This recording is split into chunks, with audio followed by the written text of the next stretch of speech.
পৃথিবীতে এত ধনী কেউ নেই যে তার চলে যাওয়া সময়কে কিনতে পারে। পৃথিবীতে এত গরিব কেউ নেই যে তার ভবিষ্যৎকে পরিবর্তন না করতে পারে। এই কথাটুকুর মধ্যেই লুকিয়ে আছে জীবনের সবচেয়ে মূল্যবান সত্য। আমরা প্রতিনিয়ত যেটাকে গুরুত্ব দিই না, সেটাই আমাদের সবচেয়ে বড় সম্পদ, সময়। আর যেটাকে আমরা প্রায়ই ভুলে যাই, সেটাই আমাদের সবচেয়ে বড় শক্তি, আমাদের ভবিষ্যৎ।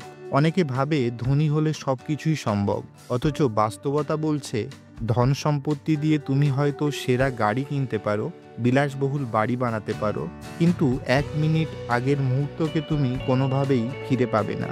হারিয়ে যাওয়া সময় কোনো দামে বিক্রি হয় না।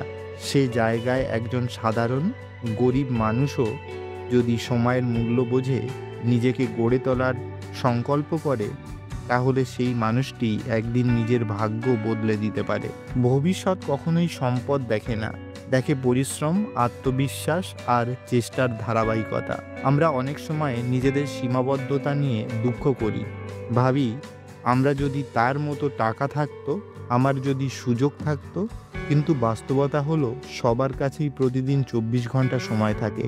পৃথিবীর সবচেয়ে ধনী মানুষটির সময়ও তোমার সময়ের মতোই, একদিনে 24 ঘন্টা। বাকি পার্থক্যটা শুধু ব্যবহারের।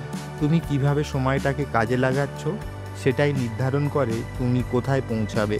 অতীত চলে গেছে, সেটা আর বদলানো যাবে না, কিন্তু ভবিষ্যৎ এখনো হাতে আছে। আর ভবিষ্যৎ গড়ার জন্য প্রয়োজন ইচ্ছা আর প্রচেষ্টা। তোমার পিছনে যত সীমাবদ্ধতা থাকুক না কেন, সামনে যদি লক্ষ্য থাকে তাহলে তুমি পারবে। তাই নিজেকে ছোট মনে করো না। ধন না থাকলেও স্বপ্ন থাকতে পারে, সংগ্রাম করার মন থাকতে পারে, আর সেটাই তোমাদের সবচেয়ে বড় শক্তি। মনে রেখো, অনেক বড় বড় মানুষ গরিব ঘরে জন্ম নিয়েও দুনিয়ার ইতিহাস বদলে দিয়েছে, কারণ তারা বিশ্বাস করেছিল ভবিষ্যৎ বদলানো সম্ভব। সময়কে সম্মান করো, সুযোগ খোঁজো, চেষ্টা করো, ভবিষ্যৎ বদলে দেবে। সম্পূর্ণ ভিডিওটি দেখার জন্য অনেক ধন্যবাদ।